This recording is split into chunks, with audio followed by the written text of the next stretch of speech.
आइए एक और प्रॉब्लम देखते हैं। The H parameter matrix of the matrix shown is. तो बेसिकली हमारे पास यहाँ पर क्या बोल रहा है, हमको निकालना है एच पैरामीटर, वो भी मैट्रिक्स के फॉर्म पे। तो हमारे पास एक सर्किट यहाँ पर दिया हुआ है, इससे हमें निकालना है एच पैरामीटर। ठीक है, so we need to find the value of H parameter. तो सबसे पहले हम लिख लेते हैं इसका expression. So we can write the expression for the H parameter. This will be given as the input voltage equal to H11 input current, H12 output voltage, this is the output current, H21 input current, H22 this is the output voltage। Clear है ना? ठीक है, clear है यहाँ तक? अब आगे आप देखिए, तो इफ यदि मुझे वैल्यूज किसकी निकालनी है यहाँ पर, एच पैरामीटर की ना। So if I need to find the value of H11, I need to find the value of H12, I need to find the value of S21 and I need to find the value of S22। Clear है? So we can write H11 कैसे निकालेंगे, V1 by I1, V1 by I1 while taking the V2 equal to 0। H12 हम निकालेंगे V1 by V2, V1 by V2 while taking the I1 equal to 0।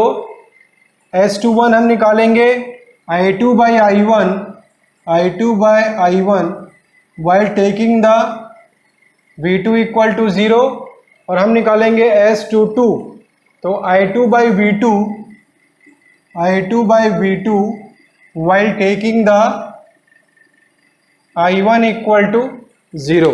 मतलब यदि हमको V1 by I1 मालूम है तो H11 निकल जाएगा, V1 बाई V2 मालूम है तो H12 निकल जाएगा, I2 बाई I1 मालूम है तो S21 निकल जाएगा। And if we know the value of I2 by V2 then we can find the S22।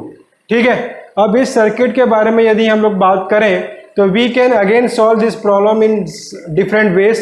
ठीक है, तभी आप देखिए, अब यदि हम एक सिंपलेस्ट वे पे जाएं तो एक कंडीशन ये कि डायरेक्टली हम गिवन सर्किट से इक्वेशन निकाल लें और जिस कंडीशन पर पैरामीटर की वैल्यूज को फाइंड आउट करनी है वो कंडीशन पुट करें, हमारा आंसर आ जाएगा। या फिर हम कंडीशन पहले पुट करें और उसके बाद सर्किट सिंप्लीफाई करें तो भी हमारा आंसर आ जाएगा। ठीक है, so it's up to us कि हमें कौन सा मेथड यहाँ पर अडॉप्ट करना है। ठीक है, क्लियर है? अब यहाँ पर आप देखिए, यदि डायरेक्टली मैं सर्किट से जाऊं यहाँ पर तो आपको दिख रहा होगा कि ये करंट I1 जा रहा है। ठीक है, 1 ओम में करंट कौन सा जा रहा है यहाँ पर, ये I1 जा रहा है। इस 1 ओम में कौन सी करंट जा रहा है, ये I2 जा रहा है। तो मतलब इस 1 ओम में करंट कौन सा जाएगा, this will B I1 plus I2 जाएगा। क्लियर है? ठीक है, तो simply by applying the KVL in the input and the output side I can find the expression for the voltage V1 और V2 in terms of I1 I2। बहुत simple है, निकाल सकते हैं यहाँ पर से हम लोग।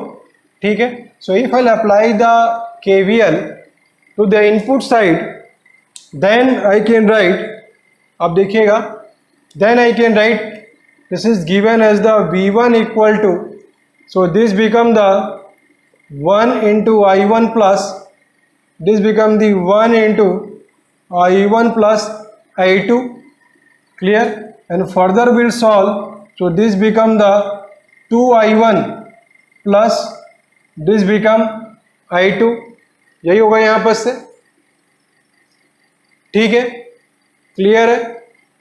तो यहाँ पर हम लिख सकते हैं V1 इक्वल टू क्या हो गया, 2I1 प्लस I2 हो गया।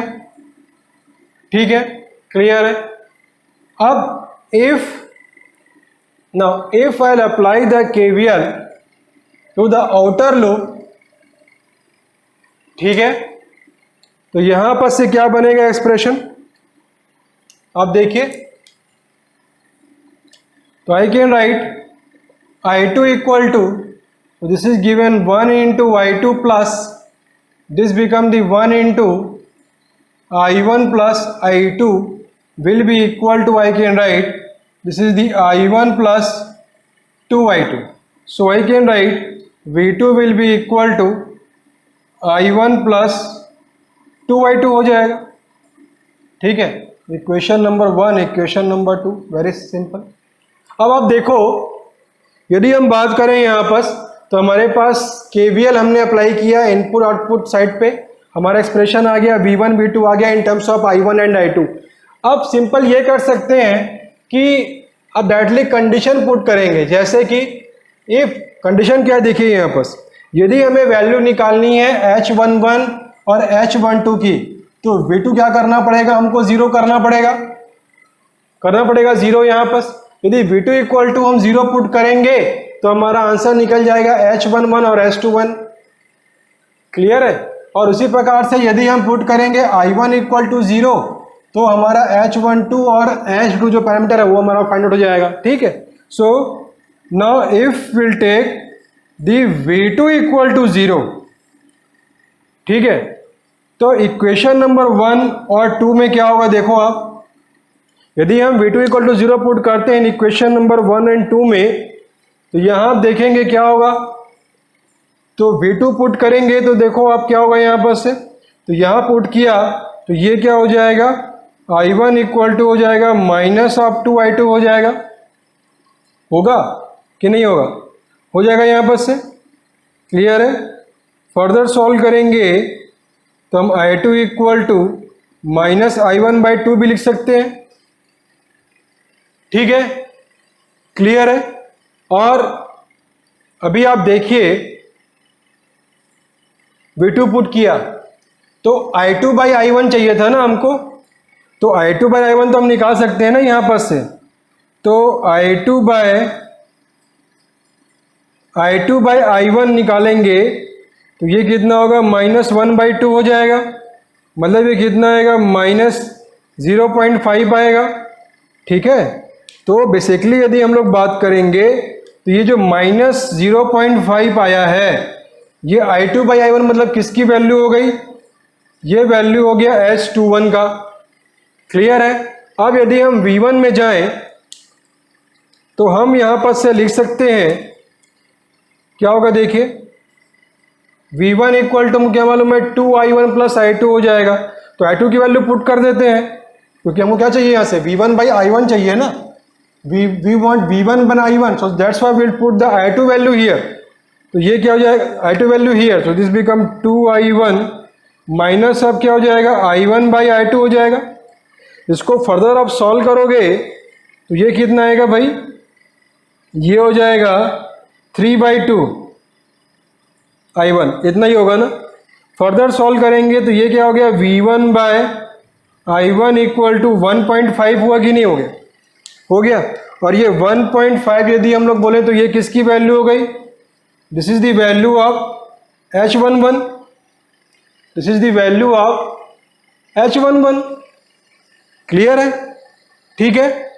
नेक्स्ट, अब यहीं पे आप देखिए, now if we'll put the second condition, if we'll put I1 equal to 0 in equation number 1 and 2, तो यहां पर से क्या आएगा देखिए, अब I1 इक्वल टू 0 पुट करेंगे, ठीक है, तो यहां से क्या आएगा, I1 इक्वल टू 0 पुट करेंगे हम, हाँ, तो I1 इक्वल टू 0 पुट करेंगे तो ये हो गया V1 इक्वल टू क्या हो गया, ये तो I2 हो गया ना, ये क्या हो गया, V1 इक्वल टू I2 हो गया, और V2 इक्वल टू क्या हो जाएगा, दिस इज दी 2I2, तो V2 इक्वल टू क्या हो गया, 2I2। और हमको क्या निकालना है, हमको निकालना है I2 by V2। So I2 by V2 निकालना है, तो 1/2 करेंगे तो ये कितना आएगा 0.5 आ गया। तो यदि हम देखेंगे तो I2/V2, तो I2/V2 मतलब क्या है, ये H22, तो वैल्यू कितनी आ गई H22 0.5। क्लियर है।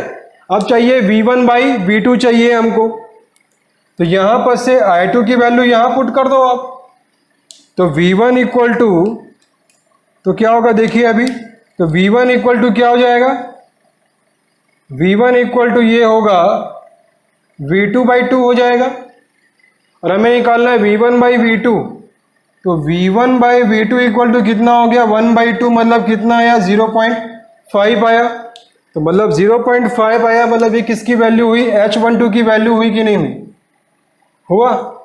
तो मतलब H11 की वैल्यू 1.5, H12 की वैल्यू 0.5, H2 की वैल्यू 0.5 और H21 की वैल्यू कितनी हो गई -0.5। ये कौन से ऑप्शन में आ रहा है देखिए आप, तो this is coming in the option B. ठीक है, तो ऑप्शन बी क्या है हमारा, यहां पर से आंसर होगा।